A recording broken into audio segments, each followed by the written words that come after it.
Hadirin sekalian, pagi ini ta'lim kita diadain sekaligus dibarengin acara pembekalan ya untuk remaja masjid.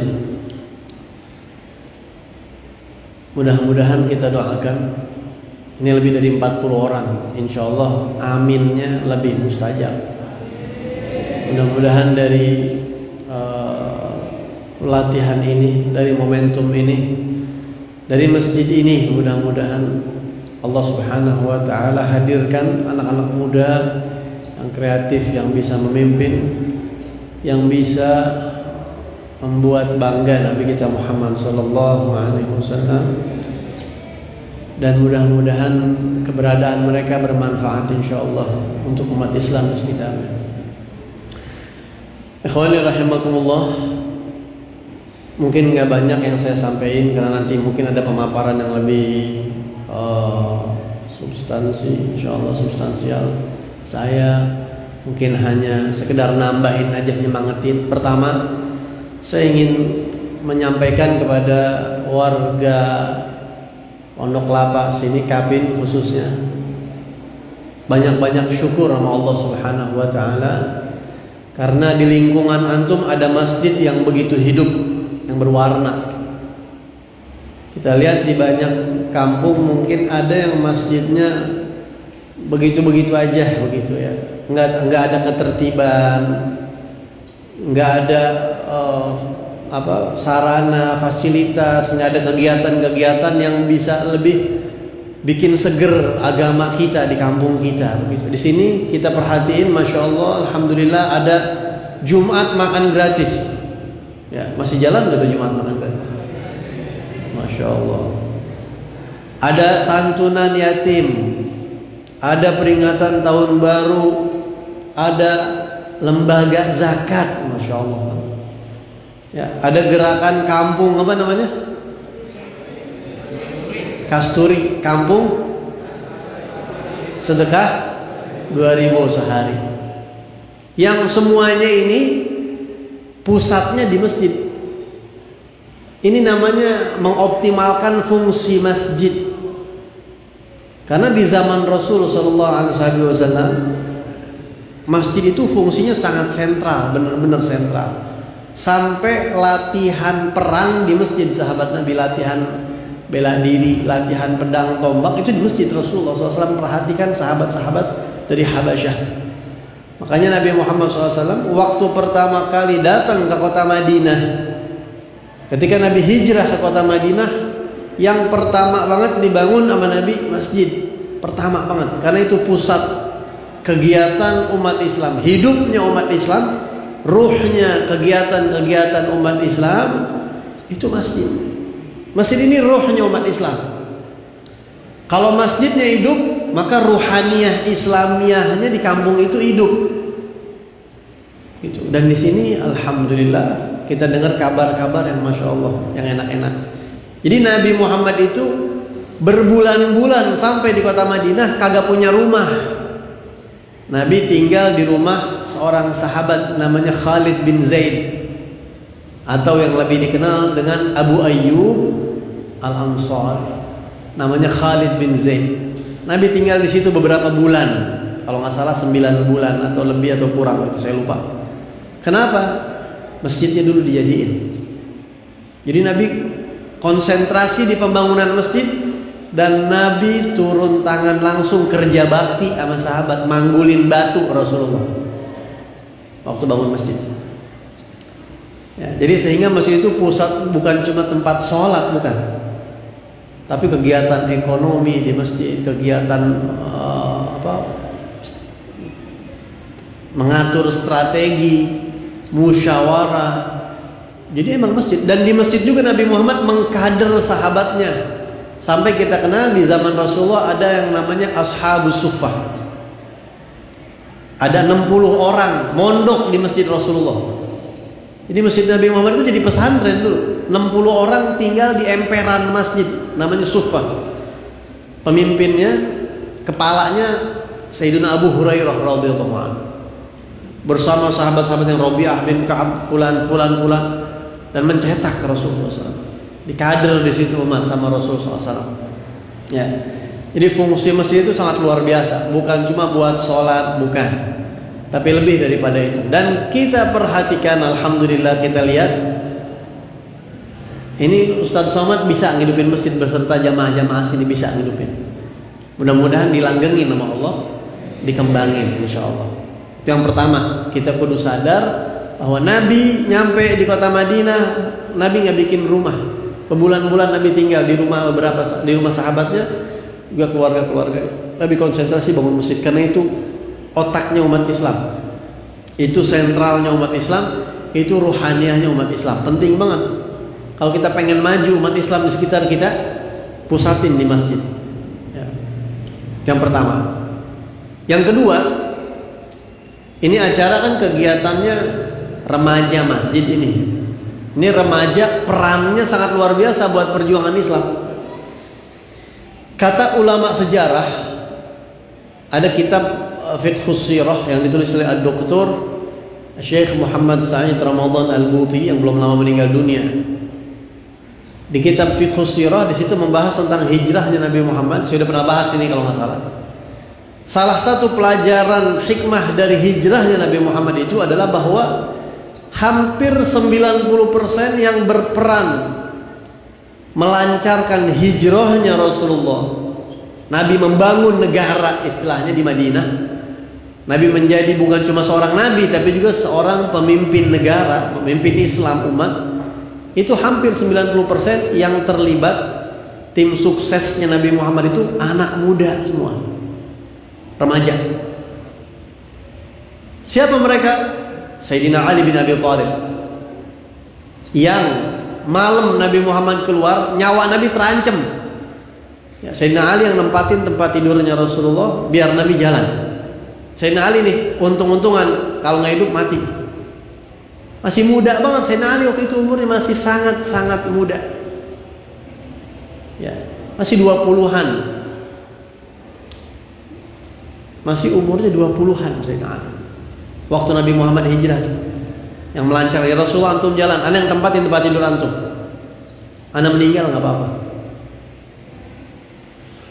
Kemudian siapa lagi yang melancarkan hijrahnya Rasulullah SAW? Putri Sayyidina Abu Bakar Siddiq yang bernama Sayyidah Asma binti Abi Bakar. Hamil muda, lagi hamil berjuang. Bawain makanan buat Nabi Muhammad sama abahnya Sayyidina Abu Bakar di Gua Thur 3 hari itu. Kontrol terus keadaan bawa gitu. Kemudian siapa lagi anak muda? Di antaranya Amir bin Fuhairah yang ngangonin kambing buat nutupin jejaknya Nabi Muhammad. Dia bawa kambing selama Nabi di Gua Thur. Yang nutupin jejaknya Asma binti Abi Bakar waktu bawain makanan buat Rasul sama Sayyidina Abu Bakar, supaya orang kafir Quraisy nggak tahu di mana Rasul. Amir bin Fuhairah, anak muda, remaja. Siapa lagi? Abdullah atau Abdurrahman atau Abdullah bin Abi Bakar Siddiq. Saya lupa namanya, antara Abdullah atau Abdurrahman. Anaknya Sayyidina Abu Bakar juga ditugaskan oleh Sayyidina Abu Bakar sebagai intelijen untuk memata-matai pergerakan orang kafir, kapan Nabi Muhammad tepat untuk pergi ke kota, dan begitu seterusnya. Jadi hijrahnya Nabi Muhammad, terbentuknya syariat Islam, dan di kota Madinah Nabi pertama bangun masjid, itu semua jasa anak-anak muda. Jadi anak muda ini jangan main game online mulu, udah tutup-tutupin deh tuh yang kagak manfaat. Itu emang dibikin sama musuh-musuh Islam biar kita kagak ngembangin agama tuh. Ya, habis tuh main apa tuh game online yang lagi rame kan, PUBG, Free Fire apa, Mobile Legend. Ya. Udah gitu-gituan tutupin dah, udah tutup. Begitu masuk ke masjid, Ustaz, saya dipilih ini jadi remaja masjid. Iya, saya bakalan tutup game saya semua. Saya akan sumbangin buat masjid waktu saya. Begitu. Ya, ntar main gamenya sebulan sekali aja, bulanan deh. Kayak pengajian gitu. Kalau emang mesti, ya. Kalau emang agak udah tutup-tutupin yang kayak begitu. Saya aja IG saya mau tutup nih. IG saya udah 50.000 orang followernya, belum setahun. Tapi kita tutup dah. Udah ada di luar ini. Beb, lebih manfaat ntar kesebar. Itu mau bagaimana Allah. Kalau mau Allah mau sebar, sebarin. Kalau mau Allah agak mau sebar, gak sebar gitu. Jadi lihat anak-anak muda ini, mereka punya potensi yang sangat luar biasa. Jadi anak-anak muda, bayangin, mereka yang memperjuangkan agama Islam ini rata-rata pemuda. Mereka rata-rata pemuda. Ibn Abbas, fulan. Bahkan di tengah-tengah sahabat Nabi ada 4 orang yang namanya Abdullah. Semuanya namanya Abdullah, semuanya anak muda, semuanya ulama. Mereka itu Sayyidina Abdullah bin Abbas, Sayyidina Abdullah bin Umar bin Khattab, Sayyidina Abdullah bin Zubair bin Awam, ya, sama itu anaknya Sayyidah Asma tuh yang lagi hamil ngurusin makannya Nabi Muhammad. Lahir anak laki-laki namanya Abdullah dan jadi ulama. Umurnya belasan tahun. Dan yang terakhir Sayyidina Abdullah bin Amr bin As. Itu anak-anak muda semua yang fatwa, ngasih fatwa. Jadi anak muda ini sangat penting. Peranan anak muda sangat penting. Bahkan anak muda dipuji sama Allah di Al-Quran. Di surat Al-Kahfi, innahum fityatun amanu birabbihim wazidnahum huda. Itu ashabul kahfi, anak-anak muda. Allah bangga banget sampai Allah Subhanahu wa ta'ala abadikan di Al-Quran. Di surat Al-Kahfi juga Nabi Musa, Allah jelasin waktu mau ketemu sama Nabi Khadir, yang dampingin Nabi Musa siapa? Anak muda. Wa idh qala Musa li fatah. Ketika Nabi Musa selalu didampingi, ya, berkata kepada ajudannya yang masih muda, fatah, masih muda banget. Jadi anak-anak muda ini kesempatan antum berjuang. Biarin anak-anak muda yang lain mah dia lagu apa kayak biarin. Antum konsentrasi di sini. Ini kesempatan antum dan ini tanda Allah cinta kalau kita istiqomah. Ya. Kalau kita istiqomah Allah cinta. Nabi bersabda dalam hadisnya, "Idza habballahu 'abdan ja'alahu qayyimal masjid."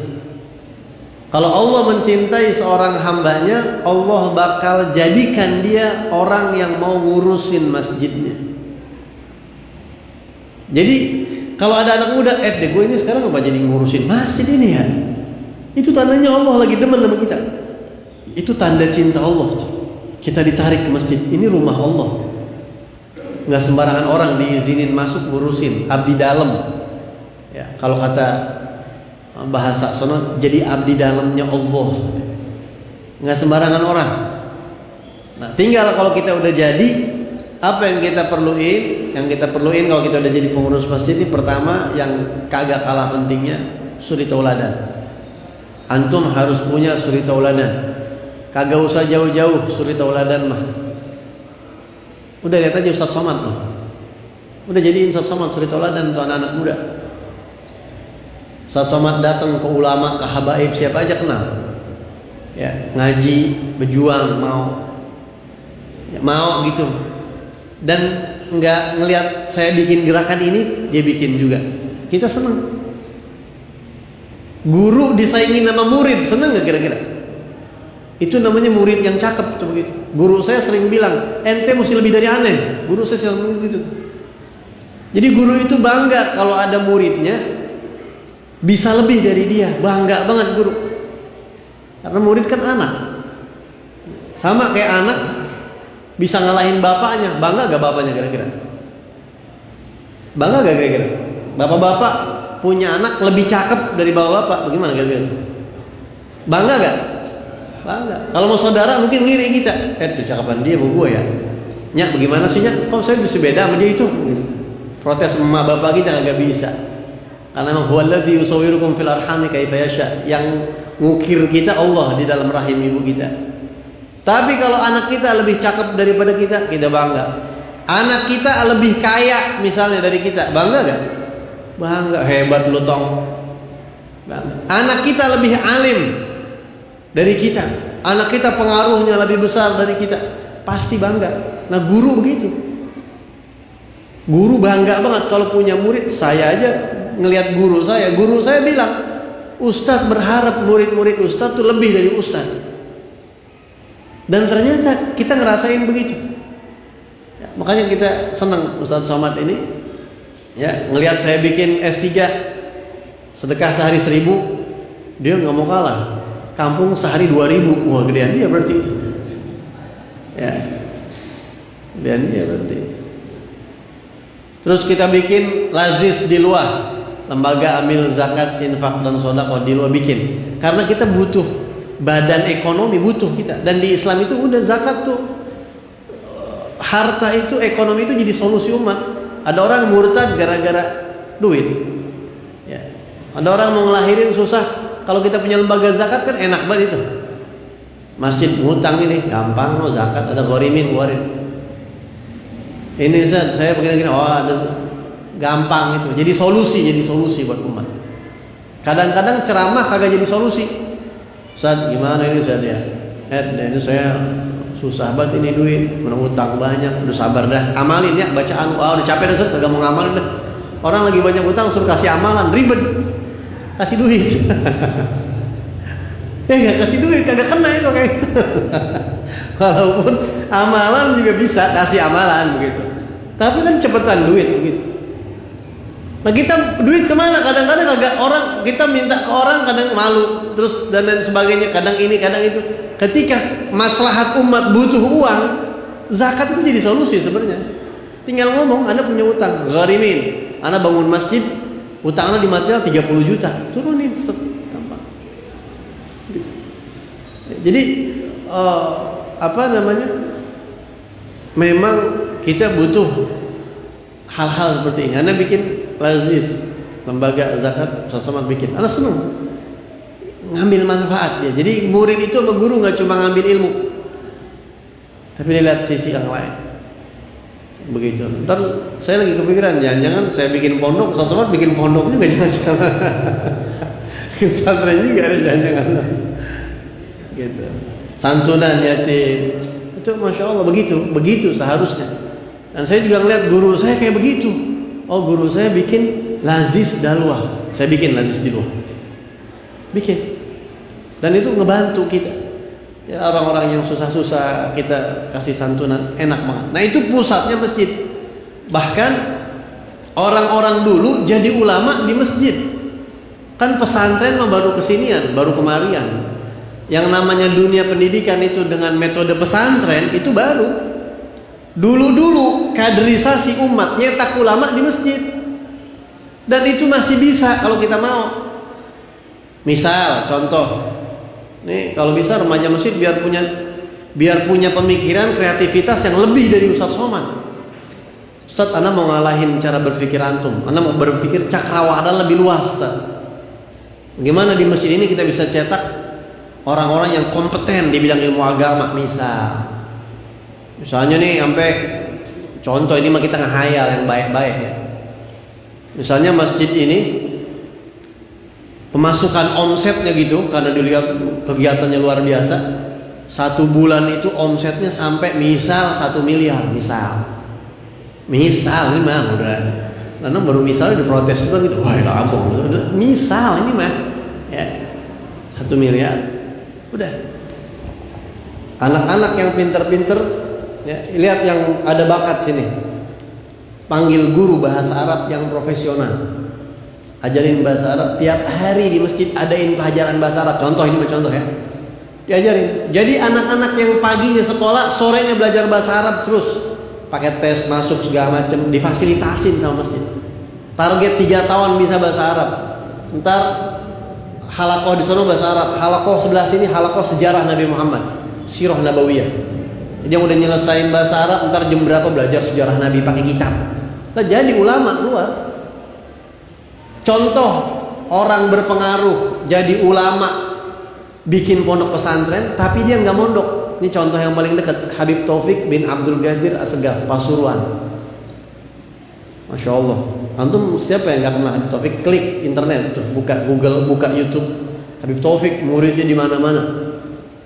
Habib Taufik bin Abdul Qadir Assegaf kagak mondok. Beliau itu datang ke ulama-ulama yang ada di Pasuruan pada saat itu.